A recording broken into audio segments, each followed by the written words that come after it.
Hello guys, welcome to the continuation of our practical class. So in our last video, we were trying to design a simple form.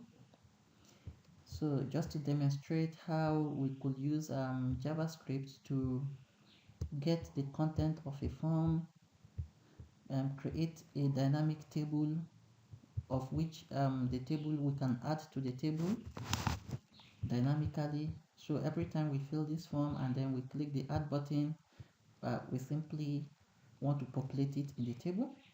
So in our last video, we were able to design our form. We went ahead and create our JavaScript function for adding, for saving. So we call the function save.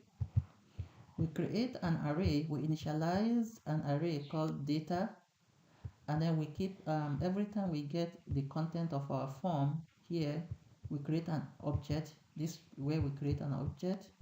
So here we create an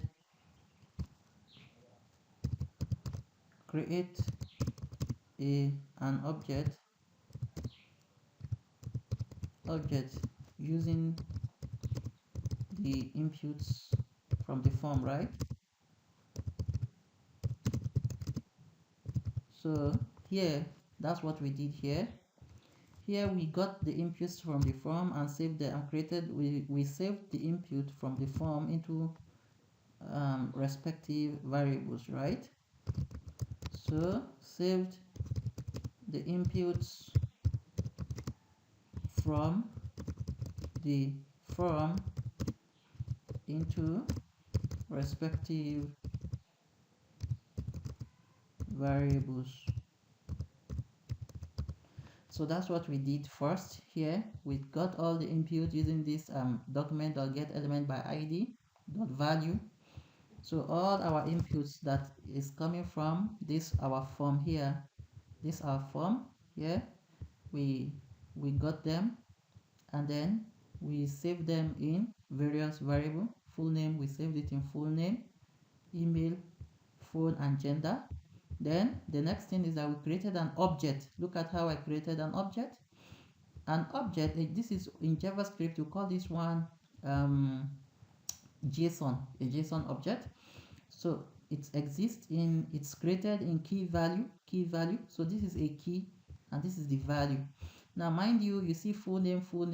What happened is that this full name here on the right hand side is referring to the variable, and the one on the left hand side is the key. So that I can say if my object is tr, I can say tr.fullname, then it will return this full name.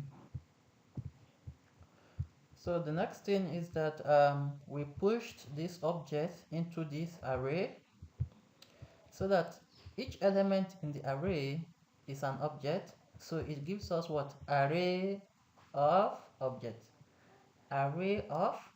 So each and every element in this array is what? Is an object. And then we consoled it, and so that's what we have here on our browser. You can see every time we click the add button, our array is increased by a new element, and that element in itself is an object. You can see element at index 0 in our array is an object, element at index 1 is an object, element at index 2, 3, 4, 5, they are all what? Objects. The next thing we want to do today is to work on our update table. The update table, we said, is gonna look through this array. It's gonna go through the elements in this array and create a row for us in our table. Our table already exists. So our table already exists with the name, with an ID here. So we have our T-body. So the next thing that we're supposed to do is to populate the table rows, right? And that's what we're gonna do with what? JavaScript. All the table rows for this T-body is going to be populated with what? JavaScript. So it's just to look through this data. Already we have data, which is an array, and we have been pushing some rows into it. So when we look through it here, and then for each of the element of data, which is an object, we create what? A table row, and then at the end, we simply use document.getElement by ID dot inner HTML, and then we pass in that HTML here. So to do that, we're gonna I'm gonna cut this one for the moment, and then create my loop. I'm gonna do like this, and then I'll say uh, for variable I is equal to 0, I less than data dot what dot length, and then I plus plus. Now, good. I'm gonna initialize a variable called HTML here. Say var HTML. So this is where I'm gonna put all my table rows, and then at the end of putting my table rows in this variable, then I'm gonna say document dot get element by ID. Then I pass in there that table element, and I say my t-body ID, and I say dot inner HTML should not become this HTML. Then my table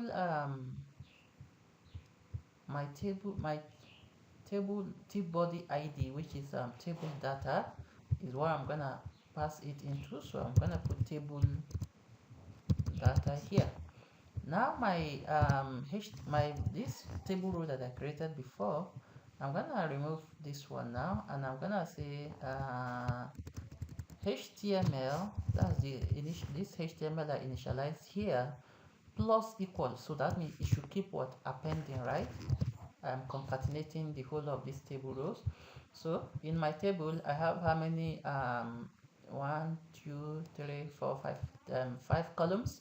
So I have 5 1 2 3 4 5. So here I'm gonna put in my I plus 1, because that's gonna increment. I is 0, so I'm just gonna put in here I plus 1. So to do that, I'm gonna bring in my backtick like this, and then come inside and put a 2 plus like this. That means that it should exit the backtick for a moment and concatenate. I want to put it in brackets, say I plus 1 like this. So that's how I can quickly come out of my backtick and then put in what? An expression. So here again, this is gonna be the full name. Remember, we are looping through data, so I can now say data of I. For example, let's look at this. If I comment this guy out for a moment, and then here to get each and every element, I can say console.log data of what? Data of I, because I is taking value from where? From 0 up to the length of the array. So if I say the length of the array is 100 elements, then it will take value from 0 to what? 99, because we say less than, isn't it? So now I just want to console data of I, so that you see how I'm retrieving each element of the array using what? Using data of I. Now if I go to my web page, refresh it, everything clears away. Now I'm gonna put in again the first row. I'm gonna put in this one, and then I'm gonna put in my phone number, and then select my gender, and then I say add. There you go. You can see this. Okay, good. But then what we've not done is to call on this function. So we're not getting any output from here because the function has not been called. So I'm gonna replace this one and call the function here. Say update table like this, and then save it. Okay, refresh once again, put in my data, put in this one, put in this one, and then add. Can you see that this console here is coming from line what? 27. Can you see that? So if I go to line 27, you see that that is the console. So that's how it keeps getting each and every element. The next time I add again, it refreshes, it repeats the same process, and this time I have two elements, right? If I add again, it's still called the same update table, and this time I have what? Three elements. Okay, so I'm just gonna remove this one, and then I'm gonna uncomment this guy I previously commented like this, and then I'm gonna just leave it this way. This way, I'm gonna see a content in my table, but I'll only see the numbering because the other table data are in existence, but they are all empty. So I'm gonna refresh again, and then I put in my data, put in this one, put in this one, put in this one, and then I say add. You can see that. So I have my one, but I don't have the other data because I left them empty, right? So if I add again, I'm gonna have my 2. You can see that. If I add again, 3, 4, 5, 6. Can you see that? Okay. So now I'm gonna put in all the other data. Again, my 2 backticks come in between the 2 backticks and put in 2 pluses, come in between the 2 pluses, and this time I can just say data of I dot full name, because every data of I is what? Is an object, right? Now here I didn't put it in the bracket because it's not an expression. I'm not performing an expression. I'm just retrieving an item in the object, which is an element of the array. So I didn't have to put it in a bracket. So I'm gonna copy like this and paste it for the remaining TDs, and then just change what I want to change here. I want to put in the phone number. Is that how we have our table? Full name, email, or email before phone number. So here I'm gonna put in the email, and then the next item on our table is the phone, and then the last is the gender. So if I save this, refresh once more, put in my data, you're gonna see this wonderful code. Add. Can you see that? Add again. If I just change this this to female, say add. If I change this phone number, say 77. If I say add, it's gonna change. You can see that. If I change this email to, let's say, Fatty, change the name to Fatty, and I say add. Yeah, you can see that, right? So this row number 5 is Fatty. All Fatty's record, right? Okay, so that's pretty much how to create a dynamic table. You can see our table grows as the content of the table is growing. Well, to solve this, you can put your table in a responsive div, right? So you can simply bring out your table and close it in a responsive div. Sorry, I say div.w3 responsive. So in that case, your div doesn't have to, your table doesn't have to, grow out of the container, because it will give it a what? It will give it a scroll bar, a horizontal scroll bar. So let's try again.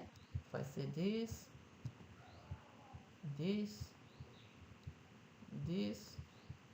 and this, you can see that, right?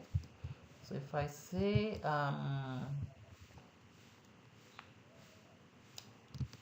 Fatty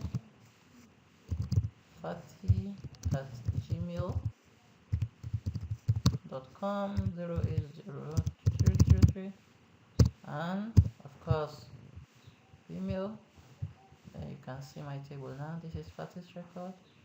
You can see that. Yeah, good. So we're gonna stop here today, and in our next video what we're gonna do is how can we delete an item from here and possibly edit a row? For example, we want to edit the row or want to remove a row and all that. We're gonna do that in our next video.